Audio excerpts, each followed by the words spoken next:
So welcome back to my another video. तो आज आपके लिए फिर से एक और ओनरशिप रिव्यू लेके आ चुके हैं। सो अभी फ़िलहाल रहता है अपने हमारे यूट्यूब में थोड़ा ओनरशिप रिव्यू और ब्लॉग्स ही देखने मिलेंगे, तो उससे थोड़ा एंजॉय करिएगा।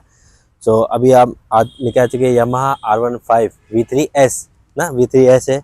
सो इस चीज़ का ओनर करेंगे, तो बुला लेते हैं इनके ओनर को बहुत जल्दी से क्योंकि ठंडी हो रही है। सो आ जाइए, हमारे आशीष भाई है। हेलो हेलो तो हेलो। कैसे आप? बढ़िया, एक नंबर। फिर आपको ये बाइक लिए हुए कितने साल हो गए? इस बाइक को लिए मेरे को करीबन करीबन 2.5 साल हो चुके हैं। अप्रॉक्स 3 साल होने वाला है। तो अप्रोक्स अगस्त में हो 3 साल जाएगा। होने वाले हाँ हैं, मतलब जल्दी होने वाले हैं अब। हाँ, जल्दी हो जाएंगे। सो आप आपका एक्सपीरियंस शेयर करिए ज़रा हमारे साथ के एक्सपीरियंस, और थोड़ा प्रोस एंड कॉन्स थोड़ा ओके, बता दीजिए एक्सपीरियंस मेरा ये रहेगा कि जैसे सबसे पहले तो मैं प्राइस बता दूं उसकी। जी। तो प्राइस मेरे को ये पड़ी 2022 में मैंने लिया था, और इसका प्राइस मेरे को लमसम अप्रॉक्स आप 2 लाख मान के चलिए। 198 197 समथिंग की थी, तो अप्रॉक्स 2 लाख मान के चलिए इसका ऑन रोड मेरे को प्राइस पड़ा था। और सर्विस की भी बात करूँ, अगर आपको बताते चलता हूँ साथ ही साथ, तो सर्विस इसकी जो पड़ी थी मेरे को, फर्स्ट सर्विस पड़ी थी 1100 से इसके समथिंग। एंड 4 सर्विस देते हैं हमारी तरफ से, 4 सर्विस मिलती, पहले आई थिंक 5 थी, अब तो सुनने में आया कि 4 हो गई हैं। अच्छा। तो फर्स्ट सर्विस आपकी 1100 तक जाएगी, सेकंड उससे थोड़ी 12-1300, तो वही मैक्स टू मैक्स मैं कहूँगा ज़्यादा 2000 तक चली जाएगी मैक्स आपकी 4 सर्विस तो मिला के, क्योंकि इसमें क्या है ज़्यादातर तो मैंने देखी है, जैसे बजाज में भी ऑन करता था तो उनकी तरफ से 3 सर्विस फ्री रहती 3 थी। या 4 ऐसे देते हैं तो बस। इसमें 4 थोड़ा मतलब डिफरेंस ऐसा डिफरेंस क्यों? है ये, मुझे लगता है पता क्या है, पावर के हिसाब से भी रहता है। क्योंकि अभी देखो नॉर्मल हीरो होंडा या हीरो की वैसे कोई हीरो क्या मतलब कोई भी 100 सीसी की बाइक हो या 125 सीसी की बाइक होगी हाँ ना, हाँ, या स्कूटर्स होंगे, तो उनमें आपको 5 सर्विस ही मिलती है ज्यादातर। 5 हाँ, सर्विस। उनमें ज्यादातर आपको 5 ही मिलेगी। पर अगर आप थोड़ा स्पोर्ट्स सेगमेंट में जाएंगे, जैसे कि थोड़ी स्पोर्ट्स सेगमेंट में आती है 150 सीसी की, तो उसमें 4 है। RS 200 सीसी की आपकी, तो उसमें 3 है। उसमें 3 है। हाँ, ऐसे सेगमेंट बढ़ता है ना, तो सर्विसिंग तो भी सर्विस कम होती है और सर्विस चार्ज भी ज्यादा होते हैं इनके।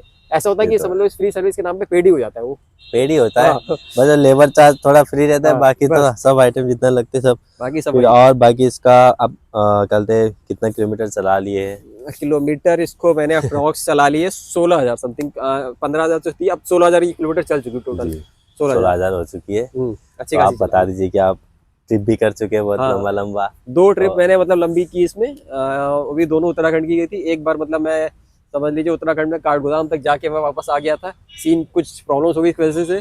सेकेंड बार मैं फिर से गया था, तब मैं पूरा नैनीताल एक्सप्लोर करके आया था।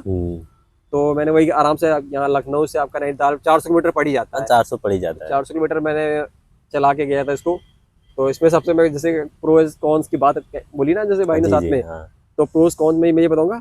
चलने में कोई दिक्कत नहीं है, आराम से गई थी, कोई हीटिंग इशू नहीं, कोई गाड़ी में ये नहीं था कि हाँ इंजन आवाज कर रहा है या चेन के कुछ ऐसी कोई दिक्कत नहीं हुई चलाने में। जी पर जो कॉन्स की बात करूँ, तो इसका जो राइडिंग सीटिंग पॉस्चर है ना, हाँ, वो वो थोड़ा एग्रेसिव है। एग्रेसिव है। एग्रेसिव हाँ, भी जैसे कुछ होता है कि एग्रेसिव, ये कुछ ज्यादा एग्रेसिव हो जाता है मुझे कभी भी लगता है। क्योंकि इसके हैंडल जो है ना, आप स्लिप ऑन वाले का कभी नोटिस करेंगे तो R15S की जो स्लिप ऑन हैंडल है कुछ ज्यादा डाउन है। हाँ, ये वर्जन तो 4 के ज़्यादा थोड़े है। अप है। V4 की थोड़ी ऊपर हाँ, है V4 की थोड़ी ऊपर है, और इसकी थोड़ी नीचे है। जब इसकी मैंने नीचे भी है। चलाई थी तब हाँ हमको भी थोड़ी लगी थी। अगर कोई न्यू बंदा चलाएगा, भले वो स्पोर्ट्स बाइक चलाता हो, जैसे ये हाँ, साथ आगे भाई ये भी RS 200 चलाते हैं, पर ये भी अगर बैठेंगे तो इनको तो भी मेरे फील को भी होगा वो उस टाइम। फील हुई है। हाँ, क्योंकि इस RS 200 में क्या है, वो आपकी स्पोर्ट्स टूरर में आ जाती है। हाँ, ये क्या है, स्पोर्ट्स है, पर इसका हैंडल डाउन होने की वजह से थोड़ा सा आपको सिटी में ठीक है, सिटी में आप चला लोगे, पर सिटी में भी जो फर्स्ट टाइम बैठेगा उसको भी पेन होगा, 10-15 मिनट ये तो है। चलाएगा। Wrist pain, neck pain, wrist में होगा या बैक में पेन होगा।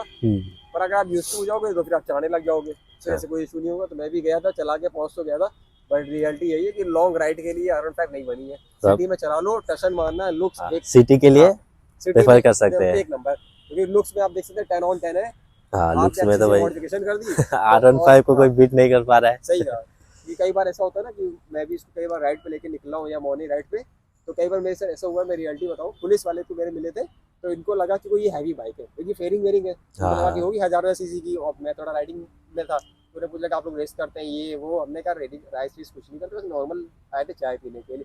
इन्होंने कहा कि गाड़ी की कितनी ये स्पोर्ट्स बाइक है, हमने कहा आरसी देख लीजिए। आरसी में उन्होंने देखा तो लिखा था 150 सीसी, इनको लगा ये होगी 1000 सीसी। हमने कहा बस अब देख लीजिए रियलिटी, क्लासिक होती 350 सीसी, ये तो उससे भी कम है। हाँ, ये तो तो सही देख रहे कम हैं है। बल्कि है ना, तो सबको लगता है कि हाँ कोई हैवी हाँ, तो गाड़ी थोड़ी होगी। हैवी गाड़ी लग जाती है।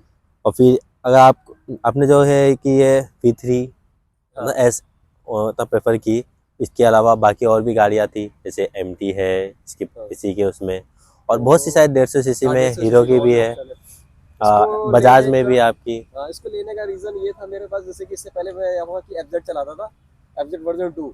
वो मैंने 18 में ली थी एंड उसको मैंने 4 साल चलाई है। उसको भी लेकर एक बार मैं गोरखपुर साइड गया था, लॉन्ग मारी थी मैंने ट्रिप उसमें भी, सोलो ही बल्कि। तब जैसे कि वो कंफर्टेबल है लेकिन नेकेड है वो। पर क्या था कि एक मन में था ना कि होता है ना थोड़ा ड्रीम बाइक वाला, सबका हाँ, होता है मन में, जैसे ड्रीम बाइक। ड्रीम बाइक होती है ना, R15 R15। तो वो था कि उस वक्त मैंने एफजेड तो ले ली थी। तब मेरे को ध्यान पता, R15 तब भी आती थी पर थोड़ा बजट वाला की, तब कॉलेज थोड़ा लाइफ थी, हाँ, ठीक है। तो इस हिसाब से फिर ज़्यादा ना फैमिली पे प्रेशर डालते हुए मैंने एफजेड ले ली थी। एंड देन उसके बाद फिर मैंने स्पोर्ट्स बाइक पे स्विच कर लिया। अब पर मन हो रहा है कि इससे भी स्विच कर ले, क्योंकि एग्रेसिव है, कंफर्टेबल नहीं, अब क्योंकि लॉन्ग लॉन्ग ट्रिप करने लग गए थे हाँ, थोड़ा। अब लॉन्ग करने लगे। तो कभी कभी मेरे को रिग्रेट ये भी होता है कि काश मेरे पास एफजेड होती, कि एफजेड यार कंफर्टेबल थी बहुत, उसको मैं लेकर करता था भले। हाँ, उसमें ये तब ईबीएस इतना नहीं आता था हाँ, गाड़ियों तो में। उसमें हाँ, वो तब तो लहराने वाला हो जाता था, तब तो वही सिंपल डिस्क होते थे, अब तो स्मोक ड्रम टायर्स हो जाते कभी हाँ, कभी, स्मोकी। अब तो ईबीएस आपका करता है। तो करने नहीं देता है। वो करने नहीं देता। और बाकी इसमें माइलेज आप बता दीजिएगा, क्या कैसा है इसमें माइलेज? माइलेज इसमें अभी जो मेरे को मिल रहा है वो 40, आराम से 48 के हाँ, समथिंग है। 48 हाँ, समथिंग है। तो 48 आप ब- खुद ही सोचिए, एक स्पोर्ट्स बाइक आपको 48 का माइलेज देगी तो इससे अच्छा बाइक कुछ हो नहीं सकता। लेकिन नॉर्मल गाड़ियाँ तो वो भी 40 तक देती हैं। अब इसमें स्पोर्ट्स बाइक है, पर आप ज़्यादा अगर रेड लाइन क्रॉस करके चलाएंगे, जैसे ज़्यादा रैप करेंगे, ज़्यादा हाई तो स्पीड इसका, में भगाएंगे, तब तो आपका माइलेज ड्रॉप होगा। हाँ, आपके राइडिंग पे भी डिपेंड करता है कि आपका माइलेज कितना मिलेगा। अगर आपकी राइडिंग स्टाइल, मतलब आपका जो राइडिंग है वो आप एक इकोनॉमी स्पीड पे चलाएंगे, लाइक 40 to 60 चलाएंगे, तो आपको सही माइलेज प्रोवाइड करेगी। क्योंकि मैं हाईवे पे जब मैं उत्तराखंड जा रहा था तब इसका माइलेज मुझे आई थिंक 51 या 52 के समथिंग मिल गया था। तो आप देख ही सकते हैं कि तो सिटी बहुत में सही आपको है।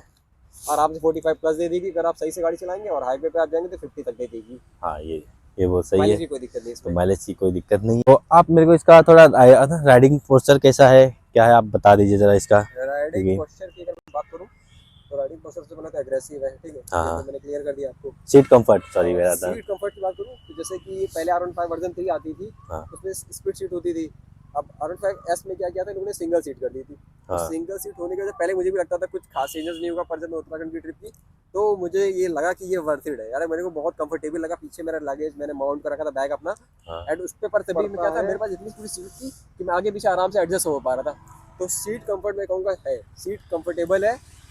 एग्रेसिव है गाड़ी, वो बात अलग है कि क्योंकि हैंडलिंग उसकी डाउन है, इस वजह से गाड़ी हाँ, आपकी हैंडलिंग एग्रेसिव है। बट आपको सीट वैसे कोई दिक्कत नहीं होगी, सीट पे आप आराम से कंफर्टेबल बैठे रहेंगे, आपको कोई ऐसा पेन नहीं होगा सीट पे। पिलियन के मैं कहूँगा, हाँ पिलियन के लिए भाई सही नहीं है। प्लेन के लिए हाँ, सही नहीं होता पिलियन के लिए सही है। नहीं है, क्योंकि अभी आज की यंग जनरेशन के हिसाब से जो गर्ल्स होती है ना, उनके लिए भाई ठीक है। जैसे जो नई नई है ना, हाँ, नए गर्ल्स हो नए गया, नए नए नए बंदे गर्ल्स हो हो गए, गए, नए बंदे उनके लिए लोग तो हो ठीक गए। है लुक्स। पर फैमिली वाली नहीं कि अपने घर की, हाँ लाइक अपनी मम्मी को बैठा लिया, तब तो उनके लिए सही नहीं। उनके लिए तो और कहाँ, उनके तो बैठ ही नहीं पाएंगे, लगेगा ऊपर टॉप फ्लोर पे बैठी हुई है। और आप इसका मेरे को, और आप जैसे इसमें आपने मॉडिफिकेशन तो बहुत अच्छी कर रखी है, हमने भी देखी रखी, तो थोड़ा दिखा दीजिए कि क्या क्या कर रखा है आपने। तो मॉडिफिकेशन की बात करूँ सबसे पहले, तो सबसे इसमें मैंने स्टार्टिंग में गाड़ी लेते ही मैंने इसमें पूरी गाड़ी पे फुल पीपीएफ करा रखा है, ठीक है, जो कि आपको पेंट्स जो होता है ना माइनर स्क्रैचेस से बचाता है। एंड अदर मॉडिफिकेशन बात करूँ तो इस पर यहाँ पे मैंने कार्बन फाइबर मुझे पसंद है, तो जी, टैंक कवर मैंने देख सकते हैं यहाँ पर, यहाँ पे जो फाइव वाला होता है यहाँ पे मैंने टैंक कवर कार्बन फाइबर का लगा रखा है।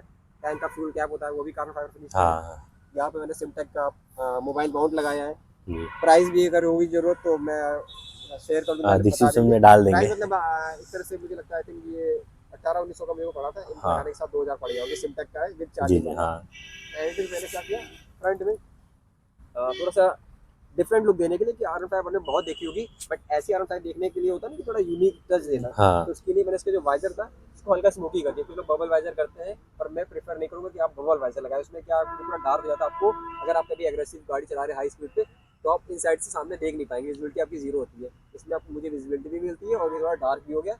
फ्रंट पे मैंने यहाँ पे एक एरो थोड़ा खुद से, मतलब होता है खुद से माइंड में जो आया वही बस टच दे हाँ, दिया, इससे थोड़ा हेड तो उसका इससे अलग लुक लगता है। थोड़ा अच्छा भी हाँ, लग रहा थोड़ा है, अलग। थोड़ी डिफरेंट R15 लग रही है। डिफरेंट, कई लोग मुझसे पूछ भी लेते हैं कि ये कंपनी से आता है क्या, मैं कहता नहीं कंपनी से नहीं, बस मैंने खुद से आफ्टर मार्केट करवाया है। एंड अदर इधर से मैं दिखा देता हूँ प्रॉपर।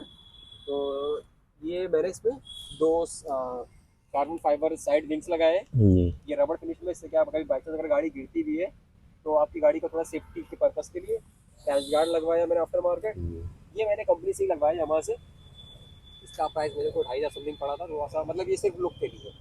कार्बन फाइबर फिनिश ये भी है मैट में, पर हाँ, ये सिर्फ लुक के लिए, कोई सेफ्टी कुछ नहीं है, बस लुक देगा आपको। सेफ्टी खाली इससे हो जाती मेरी गाड़ी की बस। अच्छा बाकी तो ऐसे मैंने यहाँ पर एक डील लगाया था, बड़ा सा कार्बन फाइबर का एक था, पर वो But- काफ़ी ज़्यादा बड़े थे हाँ एंड जी। हार्ड मटेरियल के थे, तो उसको मैंने निकाल दिया कि वो गिरने पे कई बार खड़ी खड़ी गाड़ी भी गिरती थी ना, तो तो डर वो जाता है। डैमेज हो जा रहा है। क्योंकि मैं एक निगेटिव पॉइंट बताऊंगा यामाहा में क्या है, निगेटिव पॉइंट नहीं, मैं जैसे हो जाता है यामाहा की MT-15 हो या R15 हो, उनके स्टैंड जो है ना बहुत जल्दी हटते हैं। अगर हाँ, आपने जैसे स्टैंड को स्टैंड। ढंग से देखा नहीं, आपने स्टैंड लगाया उसका आप लॉक करके देखिए इसका प्रॉपर फिक्स है कि नहीं, अगर फिक्स नहीं होगा इसके स्टैंड हटते बहुत है। क्योंकि मेरे साथ यही केस हुआ था, मैंने गाड़ी लगाई, स्टैंड अपने आप हट गया और गाड़ी खड़े खड़े गिर गई, और मेरी गाड़ी अगर खड़े खड़े भी गिरेगी तो कुछ ना कुछ नुकसान हो ही जाता है। जी। तो ओवरऑल यही है, बाकी तो और अब सागर भाई बताएंगे जैसा कि वो सो मैं आपको ये बताना चाहूँगा जैसे कि इसमें है कि आप अब आगे जगह आपने तो इसका एक्सपीरियंस कर लिया है, हाँ। तो इसके अलावा आप और कोई चीज़ जैसे दूसरी बाइक्स जो है हाँ। इसके सेगमेंट में या इससे थोड़ी ऊपर जो प्रेफर कर सकते हैं क्योंकि लुक्स में ये सब में बेहतर हो, मतलब स्पोर्ट्स टाइप में या किस टाइप में? स्पोर्ट्स टाइप में ही। जैसे स्पोर्ट्स। स्पोर्ट्स लाइक ज़्यादातर लोग स्पोर्ट्स टाइप में चलाना पसंद करते हैं कि उनको चाहिए रहता है ना कि फास्ट चाहिए, फास्ट वो तो बाइक्स। जनरेशन के ऊपर डिपेंड करता है कि भाई हाँ आज की जनरेशन कैसी चाहिए, किसी को कंफर्ट चाहिए तो क्रूजिंग पे जाता है, किसी को नेकेड पसंद है, किसी को स्पोर्ट्स पसंद है। मेरा टेस्ट जो है, मैंने नेकेड चला ली है, स्पोर्ट्स चला ली है, तो अब जो मेरा टेस्ट जा रहा है ना वो कंफर्ट पे जा रहा है। तो मुझे एक कंफर्टेबल एक टूरिंग टाइप की और क्रूजर बाइक चाहिए क्रूज़र, हाँ जिसमें मैं क्रूज भी कर लूँ, कंफर्टेबल हो और लाइक अ फैमिली टाइप की हो। तो अब मेरा टेस्ट जो है ना उस साइड जा रहा है, तो दो मैंने सेगमेंट ट्राई कर लिया, अब कंफर्ट की तरफ जाऊँगा। तो मैं आगे चल के इसी पे अपग्रेड करूँगा कि आज के ज़माने के बंदों के लिए तो मैं कहूँगा भाई बेस्ट है गाड़ी। जैसे एक क्वेश्चन मैं ये भी रख सकता हूँ, जैसे कि कुछ लोग के माइंड में ये होगा, आता है क्वेश्चन यामाहा में अगर जाएंगे तो इनके पास दो ही बाइक है, एक तो स्पोर्ट्स में, एक तो R15 M आती है वर्जन 4 और ये। हाँ कई लोग कहते हैं कि आपने फिर ये क्यों ली, R15 M क्यों नहीं ली, वर्जन 4 क्यों नहीं ली? तो उसका प्राइस और इसके प्राइस में डिफरेंस काफ़ी है। लाइक आपको आराम से 20 से 30 का हाँ, मिल 20-30 के, वो दो हाँ 30 तक चली जाती थोड़ा है। ऊपर नीचे होगा। हाँ वही 2-30 तक की चली जाती है, तो 20 से 30 हज़ार का डिफरेंस है। और वो 20 से 30 हज़ार में आपको ब्लूटूथ कनेक्टिविटी मिल जाती है, क्विक शिफ्टर मिल जाता है, और वो सब चीज़ मेरे को 150 सीसी में उतनी वर्थ इट लगती नहीं है यार। हाँ, 150 वो तो सीसी वर्थ गाड़ी, इट होती नहीं हाँ, है या तो आपकी गाड़ी 500 सीसी से ऊपर हो तब तो ठीक है, वो सब चाहिए। या क्यू हाँ, सिस्टर आ रहा हाँ, है कि ब्लीफर दे रहे वही हैं तो। अब मुझे कि वर्थ इट 2 लगा नहीं। सिलेंडर हो साथ में हाँ, और सही। फिर ये सब चीज़ें अगर हो तो ठीक है भाई, इतनी इतनी पावर को तो आप खुद ही मैनेज कर सकते हो ना, तभी तो आप राइडर हो भाई। इतनी पावर भी आप मैनेज नहीं कर पा रहे तो आपको हर चीज़ लगी लगाई मिल जा रही है। जैसे होता है अब ABS आ गया है तो हर बंदा टॉप स्पीड मार देता है, वरना अगर अभी ABS ना हो फिर क्विक तो ये थोड़ी हालत खराब होती है रोकने में। हाँ, अभी ABS ना हो और फिर पैनिक ब्रेकिंग करनी पड़ी तो भाई मुझे लगता है रेयर केस में होता है कोई बंदा संभाल पाएगा, वरना स्किड करके चला जाएगा। स्केट कर ही जाता है। क्योंकि मैंने तो भाई नॉन ABS गाड़ी से स्टार्टिंग की थी, तो हम लोग को तो भाई टेस्ट था हम लोग को तो कि टेस्ट है एकदम से उसी स्पीड में से। मारना और गाड़ी को ड्रिफ्ट करना ही है, और लेफ्ट तो राइट थोड़ी मतलब साथ में इंजन ब्रेकिंग भी सीखनी हाँ। पड़ती है तो वो जो कि मैंने, अब क्या, जब मैंने एफजेड पे स्विच किया वो चीज़ हो ही नहीं पाती थी क्योंकि आदत पड़ी थी नॉन ABS की। हाँ अब ABS पे आगे तो ब्रेक करो तो क्या तो होता बड़े है, पट पट पट हाँ, कर कर कर वो कर टिक टिक टिक टिक आवाज आना स्टार्ट कर घंटे देता बाद है, होती है। रुक तो रुक सब के। चीज़ें हैं। हाँ तो एक तरह से फीचर अच्छे भी है थोड़ा सेफ्टी के लिए, सेफ्टी के लिए भी ये सही है। ओवरऑल यही है जो भी ओवरऑल एक्सपीरियंस है मेरा। सो ओवरऑल एक्सपीरियंस आप लोग ने देख लिया होगा कि R15 V3S जो कि ऑन करते हैं कि 2.5 ईयर्स हो चुके हैं, 3 साल होने वाले। तो ये था एक्सपीरियंस हमारा आशीष भाई का कि यामाहा R15 ऑन करने का। तो मिलते हैं आपसे नेक्स्ट व्लॉग में। Till then take care, bye bye.